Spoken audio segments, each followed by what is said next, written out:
How to use Clio legal analytics properly. Beginner mistakes that cost you. Most law firms assume Clio legal analytics is plug and play, but the surprising truth is that beginners often make mistakes that limit insights or lead to incorrect strategic decisions. The first mistake is not setting up cases and matters correctly.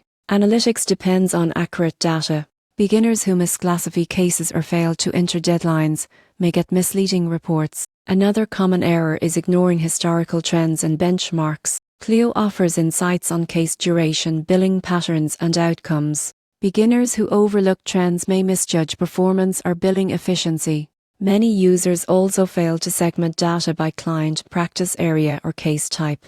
Beginners who analyze aggregated data without context risk incorrect conclusions. Failing to integrate other tools like calendars, document management, or billing is another pitfall. Incomplete integration means missing data and weaker analytics. Finally, some assume analytics replaces strategic decision-making. While Clio provides insights, beginners who rely solely on numbers without professional judgment may make poor operational choices. To use Clio legal analytics properly, enter accurate data, track trends, segment information, integrate tools fully, and combine insights with professional judgment. Avoid these mistakes, and your firm will gain actionable intelligence efficiently.